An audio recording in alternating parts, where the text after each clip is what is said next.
আসসালামু আলাইকুম, welcome back to my channel easy recipe by Jenny. আজ খুব সহজ বারবিকিউ রেসিপি শেয়ার করব এবং এটি কিন্তু বাসায় থাকা উপকরণ দিয়েই তৈরি করব। কোনো এক্সট্রা বারবিকিউর সস লাগবে না, বাসায় যেই সস আছে সেটা দিয়ে এটা তৈরি করে দেখাবো। খেতে কিন্তু ভীষণ টেস্টি, একদম কিনে আনা বারবিকিউর মতো টেস্ট হবে। আর এটা কিন্তু আমি চুলায় দেখাবো। তো চলুন কীভাবে এটা আমি তৈরি করি সেই রেসিপিটা দেখে নিই। প্রথমে আমি একটি পাত্রে 2 টেবিল চামচ পরিমাণের আদা বাটা দিয়ে দিচ্ছি রসুন 1 টেবিল চামচ পরিমাণের, দিয়ে দিচ্ছি জিরা গুঁড়া 1 চা চামচ পরিমাণের, আর গরম মশলার গুঁড়া 1 চা চামচ পরিমাণে দিয়ে দিচ্ছি। এবার পরিমাণ মতো মরিচের গুঁড়া দিয়েছি। আমি এখানে 2 টেবিল চামচ পরিমাণে মরিচের গুঁড়া ইউজ করেছি। ঝাল বুঝে যে যার ইচ্ছা মতো দিতে পারেন। এখানে আমি 2 পিস চিকেনের জন্য কিন্তু উপকরণ নিচ্ছি। এবার আমি লবণ দিয়ে দিচ্ছি স্বাদ মতো, আর দিয়ে দিচ্ছি লেবু। আমি 2 পিস লেবু এখানে দিয়ে দিব। লেবু দিয়ে দেওয়া হয়ে গেলে এবার দিয়ে দিচ্ছি সয়া সস। এখানে 1 টেবিল চামচ পরিমাণে সয়া সস দিচ্ছি।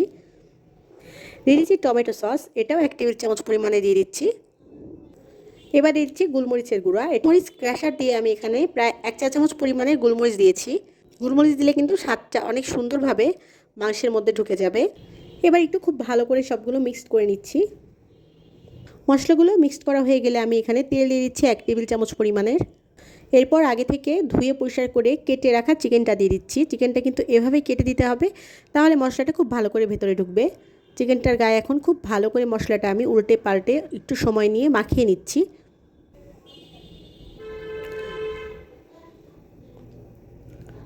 একটু সময় নিয়ে চিকেনটা মাখিয়ে নিব। আর মাখিয়ে নেওয়া হয়ে গেলে এটাকে আমি ফ্রিজে প্রায় 4 ঘন্টা রেখে দেব। যদি সময় কম থাকে অন্তত 2 ঘন্টা ফ্রিজে রাখার চেষ্টা করবেন।